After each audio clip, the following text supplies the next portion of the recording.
I have a love for horses. Um, I have a very good friend of mine, Mcbeth. He's also involved in horses, so it does give me a couple of advice about horses. So it's more of like a hobby, and we grew up in a country where we have this magnificent event, July. you know. So my love for the horses also came from there. I didn't want to be a spectator. I just wanted to see and be involved. And what makes this event so special. So I'm very much interested in horses. Maybe one day I'll be a breeder, but it takes a lot of work and a lot of passion, and you have to have the love for the animals. Привет, это Mcbeth Sibaya. Привет, Rubin Kazan, футболист. Год 2003, 2010 год. Hello, this is Mcbeth Sibaya, ex-football player of Rubin Kazan, year 2003 up until 2010. Growing up in South Africa, you've always heard when you were young about this Russia. It's comrades, it's communists, No one owns a car, the cars are for everyone. You just park in the street and you can change it and drive it, someone else can drive it. But you could see that, there is life in this place. So, Mcbeth, how was it when you first arrived in Russia? I think when I arrived in Moscow, it was about maybe minus 15 degrees at the time. It was quite a shock. I never seen so much snow. It snowed in Norway, but not as much as it did in Russia. But I quickly adjusted. And the welcome I got in Russia was quite good and strange at the same time, because you go into the country where a lot of people they are not used to black people. Yeah, so it was strange. At that time I had dreadlocks. I wanted to touch my hair and see if it's real hair or how does it grow to be this shape and and this color. So I had to do a lot of explanations. How did I get my hair to look like that? For me it was just work. Simple as that. Where work is, then I was willing to go and consider those options. I remember one of the players is Siyabonga Mbete. We spoke when he went to FC Moscow, and he called me and said, "Hey, I'm not staying here." I said, "Why?" I'm saying, "No, you get used to it." I said, No. This is too strange for me. And he didn't even want to talk to me anymore, because I'm sure he didn't want to change his mind, and he just dropped the phone. Was it not strange for you to be a black person in the city of Kazan? They were just interested, to know an African, because I was not from USA, because they see USA now and then, maybe on the movies, if they have movies, and sometimes they see Americans maybe in music, but most of them, they never really came this close to someone from Africa. So the impression that I got, they really wanted to know, an African, where you come from, how is it like. So I had to show them a lot of picture where I come from and so forth, because for them, geographically, they are very, very aware than most people in the countries. They know where South Africa is, they know where Nigeria is, they know where Zimbabwe is. So I believe their education is quite good, because they know where everyone else comes from exactly. So they just wanted to know, how life is, because you won't find a lot of programs that portray Africa as good. They portray Africa on TV There's sometimes genocide, there's hunger, people are dying of diseases and so forth. So they wanted to hear from an African, if these stories are really true. I guess it's the history of maybe Soviet Union because there was still a big part of it, of the Soviet mentality and a way of doing things. Because even the TV, you only see Russian programs, and it was very rare that you're gonna see programs, American programs like maybe MTV and so forth. You'll have to go and buy DVDs. Most of them put like DVDs in the shops, and then you'll be lucky. Sometimes you find that you have options of that has options of English language, because most of them were all of their movies are translated in Russian. Sometimes just one movie, it will only have one translator. So it was quite strange. Some DVDs you just have one person talking, translating everyone who's saying something in the movie. So it was quite strange, But it was very interesting for me at the time, because you see this new life that is different from South Africa and is different from any other country in Africa, and again, it's nothing like Europe again in terms of the living conditions, But it was fun at the same time because, I like a bit of history, and especially Russians are very strong people, and in mentality, in military, and a very straightforward person. If the people, if they don't want something, they don't want something, and if you asking for a fight, they'll give you a fight. So even with their contracts, it's based on the understanding on that very same on that very day when you sign a contract. There's no ambiguity in their contracts. Uh, it cannot be translated in any other language or in any other manner. The contract that you sign today, it means what it means. The very same understanding that we had on that very same day. It can't mean something else in future. Wasn't there some hint of racism when you were playing and also in everyday life? Experience is surprised people who see someone who's different from them, because they're very curious people, not because they saw me, not because they saw me as someone who's not a human being. They saw a human being, but for them, they're very curious. How come is it that you have brown skin, or how come is it someone can be black? So it was not in a sense of hate. It was a sense of curiosity in most of the time. And I believe maybe if you have some incidents of maybe racism, it was not necessarily, I wouldn't say it's racism, because I live here in South Africa. I know what racism is. Racism is a system, and I didn't see any system that is directed at hating black people in Russia.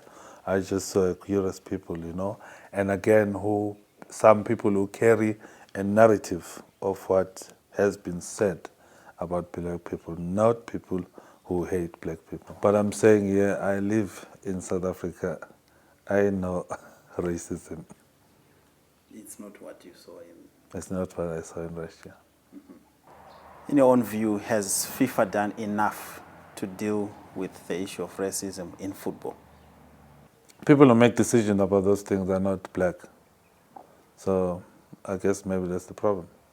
So if people who make those decisions are black, they'll be decisive steps taken forward. What are your best memories in Russia? Best memories, of course, relating to football. Coming second on the league my second year, finishing second, and 2 years later winning the Russian Championship, and again winning it again the following year, the Russian Championship.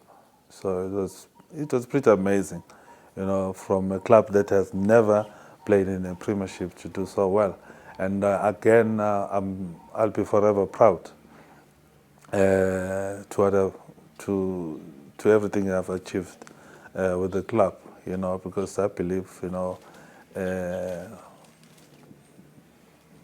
during the beginning of transformation of the club, so I was there. So I believe that, I did play an important part in shaping the club. And of course, when it comes to the country, the living, it's the feeling you have when you drive through Russia, driving through the fields and see how rich the country is. You begin to think home. We have the same. We have the same at home, but we don't really get to enjoy it that much because it belongs to someone else. But it's your home, and you have this place in Russia that is wonderful, especially the diet. They don't use a lot of spices. They cook most of the food more like organically. They take care of their health. You made a lot of visits to the Kremlin. Would you like to describe how it felt like when you were there? For some reason, you feel empowered yourself, because the feeling that you get as soon as you walk in the Kremlin, you as well, you become fearless. You're beginning to feel that, I can conquer as well, because if you look at the history, I'm not a violent person, but I believe to stand up to those who are against me. You feel like the spirit of Putin rubbing off you? A little bit. Lean and stelling,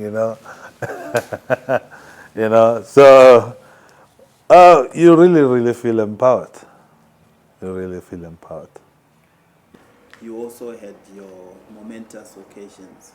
For example, wearing the Bafana Bafana jersey during the 2010 World Cup. What did that mean to you? To put on that jersey with the World Cup on home soil? It's not something I take it lightly. It's not something that says, no, I deserve it, maybe because I play overseas or something like that. For me to represent my country in that stage, after what we've went through all these years, building the country and so forth, it really meant a lot to me. I'm a very spiritual person, so I believe, that God is still with us. It's just that maybe we don't see it because we believe what the world say about us, and we forget to see what God says to us. I also understand you are involved with a church here in Durban. I'm an African. Yeah. Genetically, I'm religious. Genetically, I can relate to God. Genetically, I can directly connect to God because He created me. So there must be some way that I can connect to Him. Like myself, I have children. Even if I can be quiet in the house, but I still feel that connection. So it was not really about church that made me understand God. Everything around me makes me understand God. And our church is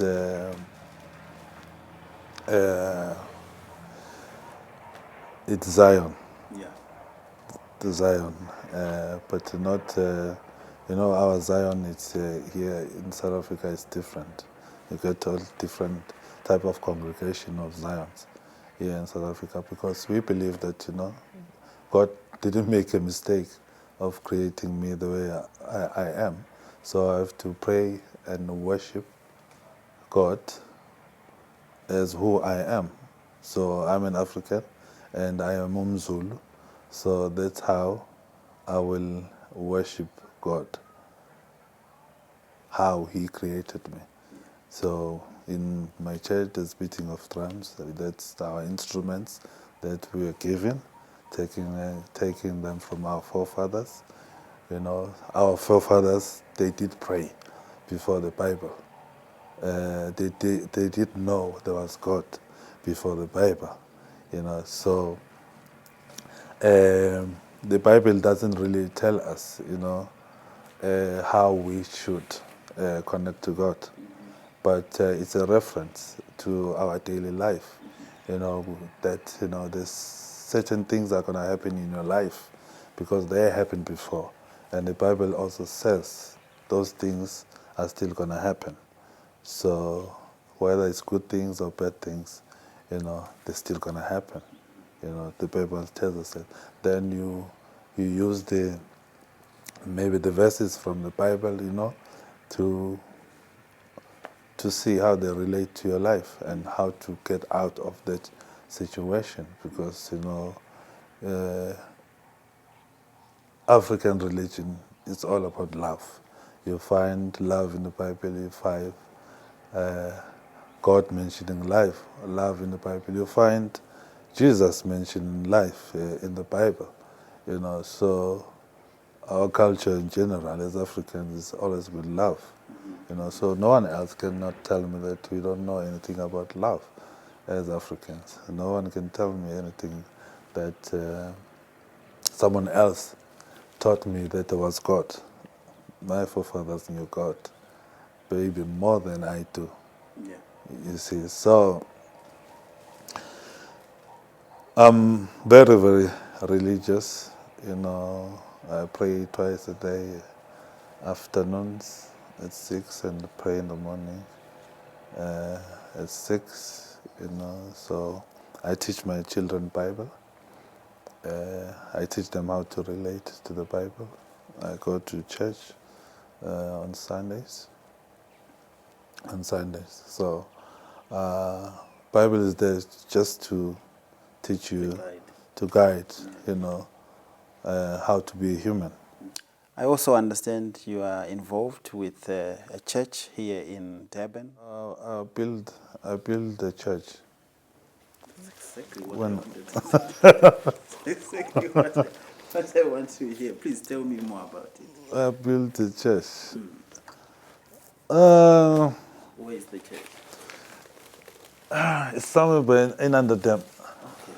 Yeah, but on this side, not on the other side. Okay. Let's go for it. Tell me where the idea came and why you did it. Yeah, building a church is not the first thing that happened in the family. In my mother's family, my family was major contributors in the church. Our great grandfathers on my mother's side, they did build churches because they had land. They donate land and they look for funds and build churches. very they were religious, and again on my father's side of the family, they were major donors in the church. Yeah, so I met a nephew of my great grandmother, Undlov, his last name. You know, only to find that his history, it takes him back that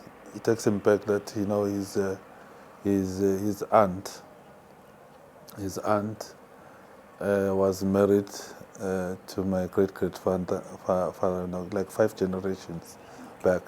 You know, he was when I met him, I was 89 at that time. He was very old. He had already bought, a couple of material to build a church, and at that very old age, so he couldn't do it anymore because he was very old. He had his own a piece of land, but he didn't have energy because it didn't work as well, to build church. He used his pension money to buy the bricks to build the church.